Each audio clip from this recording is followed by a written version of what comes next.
ஆதியாகமம் 1ஆம் அதிகாரத்துல 6 நாள் பத்தி இருக்கு.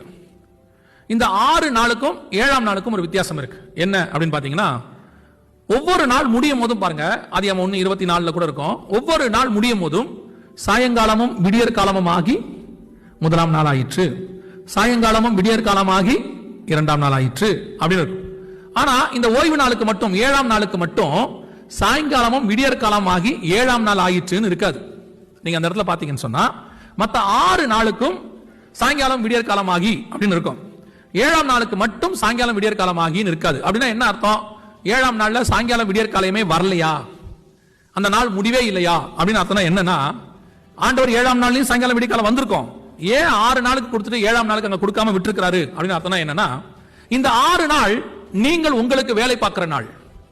இந்த 6 நாளுக்கும், நீங்கள் வேலை பார்க்கிற 6 நாளுக்கும் ஒரு முடிவு உண்டு.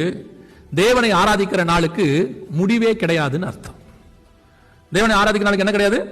முடிவே கிடையாது. என்ன முடிவு கிடையாது அப்படின்னா, எப்ப நீங்க இயேசுவை ஏற்றுக்கொண்டு இந்த தேவனை ஆராதிப்பதற்கு இங்க வந்தீங்களோ, அதுக்கப்புறம் உங்க வாழ்க்கையில தேவனை ஆராதிப்பதற்கு என்ன கிடையாது?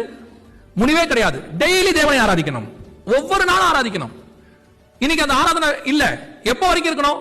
மரணம் முந்துமோ வருகை முந்துமோ. வருகை பத்தின செய்திகள் நாங்கள் மாலை வேலையில் எடுத்துட்டு இருக்கிறோம். உங்களுக்கு தெரியும், இதே கேம்பஸ்குள்ள எடுத்துட்டு இருக்கிறோம்.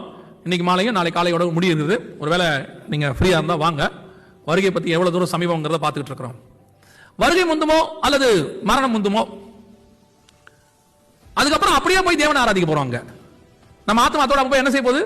அங்க போய் எந்த ஒர்க்கும் கிடையாது, ஒரு ஒர்க்கும் இல்லை. தேவனை ஆராதிக்கிறது, இரவும் பகலும் அவரை சேவித்தார்கள். அப்போ தேவன் நம்மளை உண்டாக்குறது 24 hours அவரை ஆராதிக்கிறதுக்கு தான். அதோட பிராக்டிஸ் தான் பூமியில பண்றோம், டெய்லி ஆராதிக்கிறது. இன்னைக்கு கிறிஸ்தவங்க நம்ம கிட்ட அந்த பழக்கம் போயிருச்சு.